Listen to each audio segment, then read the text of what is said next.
Greetings. I was looking through my phone, cleaning out old photos and videos, and I noticed that I had a couple of clips of the GMS leaders, Tahar and Rahlfs, from last February. You see, every now and then I'll see a video and save a clip from that video with the intention of possibly using that clip in a future video. But I had forgotten that I had saved these particular clips of Tahar and Rahlfs. However, seeing them again this morning, I wanted to make a very quick video. So in this video, we're going to consider which is the more probable pronunciation of Christ's name during his own time on earth, right? Is it Yeshua or Yahawashi? Which is more probable between those two? So to give a bit of background to what I'm going to be discussing, for years, arguably for decades, certain one-Westers, including GMS, have referred to Christ as, quote, Yahawashi, whom the world ignorantly calls Jesus, end quote.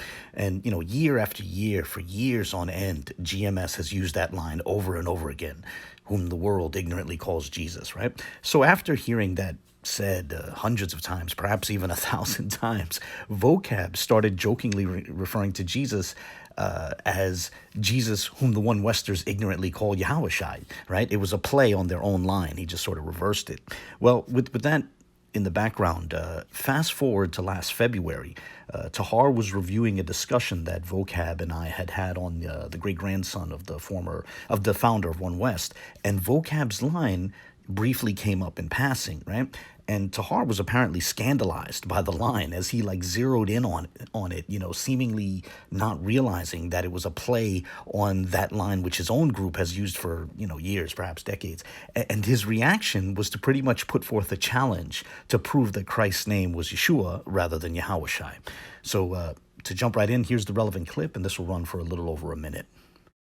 So do you think we should start transitioning to saying the name right, which is Bibbins, even though the one-Westers historically have said Bivens?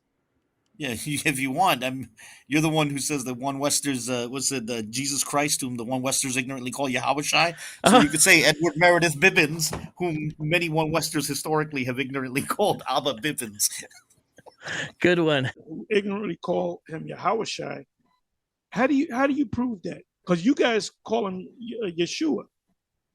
So you got to give me the proof. You got to go back in the time machine, bring your camera with you, meet the Lord, and what's your name? So you ain't proved a damn thing. We say, the way we say it, Yahawashi is based upon faith, based upon the ancient Hebrew. So what the fuck are you talking about, man? No, his name is Yeshua. Okay, give me the proof for it. Well, when you do this and you do that, no. You got to go in the time machine and actually hear somebody Peter call him Yahawashi.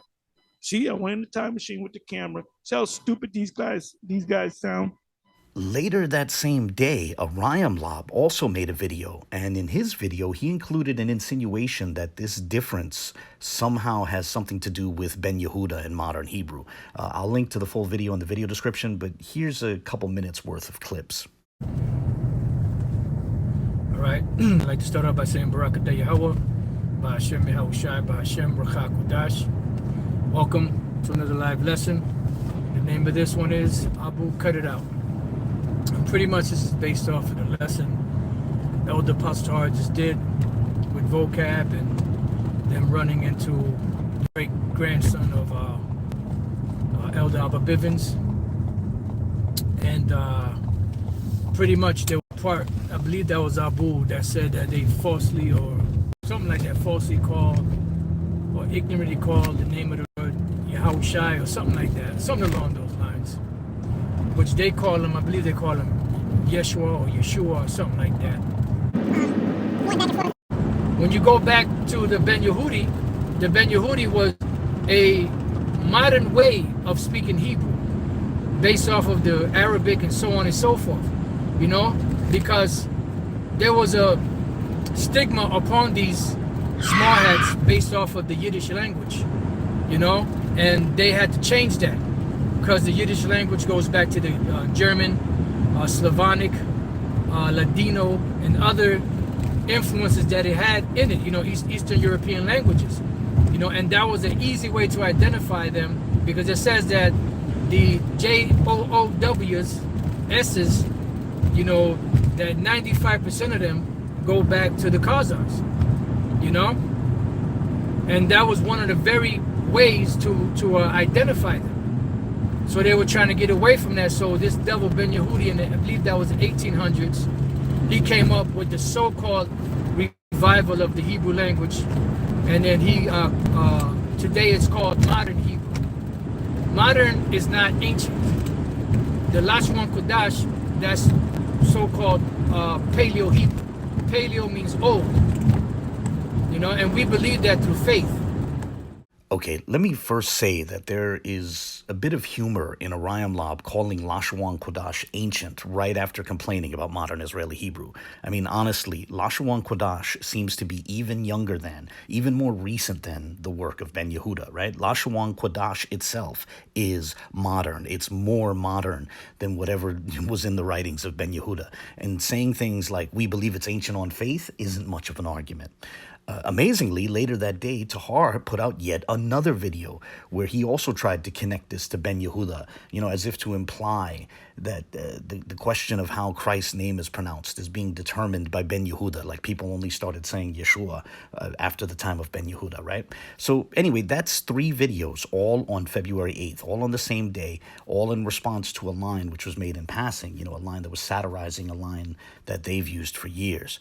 But anyway, since Tahar and Rayam Lab wanted to discuss this video will be a quick lesson for the GMS leadership on the evidence for the name Yeshua rather than Yahawashi.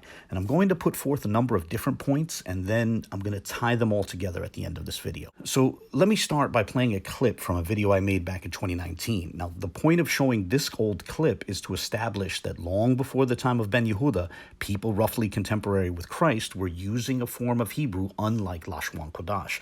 While proponents of Lashawan Quadash assume that each Hebrew character only has one possible vocalization, it is very clear from the transliterations in the Septuaginta and the New Testament and the writings of Philo and Josephus that, and other people around the time of Christ, that in Christ's time and slightly before Christ's time, people understood Hebrew characters to have multiple vocalizations, right? This is the central disagreement with proponents of Lashawan Quadash, whether or not Hebrew characters have multiple vocalizations or just one vocalization. So with that in mind, this clip will focus on specifically the Septuagint, and it's going to run for 1.5 minutes.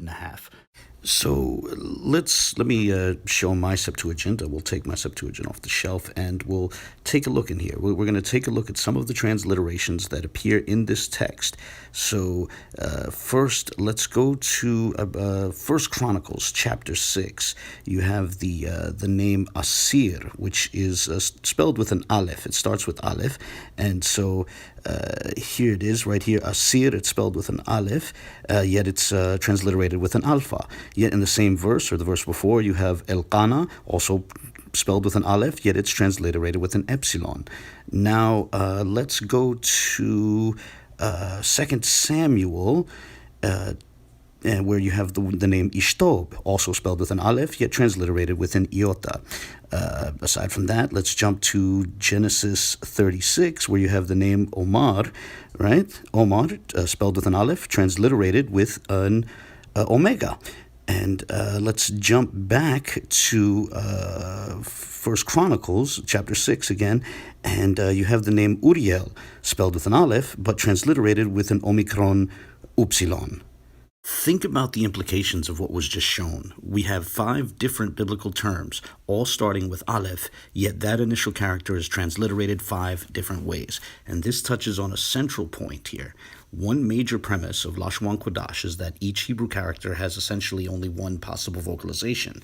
Meanwhile, the standard understanding of Hebrew, along with other Semitic languages like Arabic and Aramaic, posits that each Hebrew character has multiple possible vocalizations.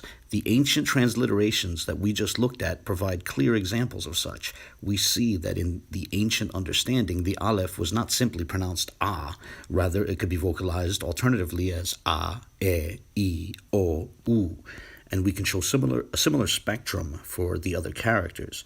Now, Al-Azhar wishes to voice his disapproval of the Septuagint, but we see a similar spectrum of vocalizations also appearing in the New Testament, in the writings of Josephus, and in the writings of Philo. Thus, we have a collection of ancient evidence in favor of the conclusion that, in the time of Christ, the Hebrew language had a spectrum of vocalizations which proponents of Lashawan Quadash claim were not part of Hebrew. Now, to be clear, this is not an argument in favor of modern Israeli Hebrew. However, it is an argument against Lashawan Quadash. I would put it this way. We have evidence, ancient evidence, in favor of a standard understanding of ancient Hebrew.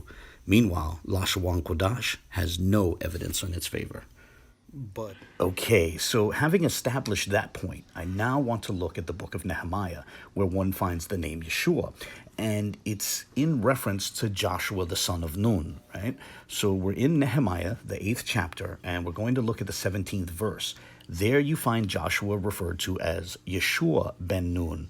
So we already see that before Christ's time, the name Joshua had taken on this sort of shortened or even hyperchoristic form, where it's spelled Yod, Shin, Wa, Ayin. And remember that string of characters as it's going to come up again, Yod, Shin, Wa, Ayin. Now, Tahar and Orion Lab might want to split hairs about how that string of characters is pronounced. So let's check out how it was transliterated in the Septuagint. Note that in the Septuagint, the book that we call Nehemiah falls within a work called Esdras Beta, or Second Esdras. But this is a different Second Esdras from the work bearing that same name in the King James Apocrypha, right? That other Second Esdras, that other work that appears in the King James Apocrypha doesn't appear in the Septuagint, but it is found in an appendix to the Clementine Vulgate, where it's called Quartus Esdre, or Fourth Esdra. But anyway, we're in the Septuagint Second Esdra, and the 18th chapter, and we're going to go to the 17th verse. And this is the verse we just looked at in the Hebrew text. And Yeshua is here translated as Yesu. That's Jesus in the genitive case. It gives you an indication of how the translator thought that string of characters, Yod, Shin, Wa, Ayin, was pronounced. And from here, we can go to the writings of Josephus and see that he refers to Joshua as Jesus.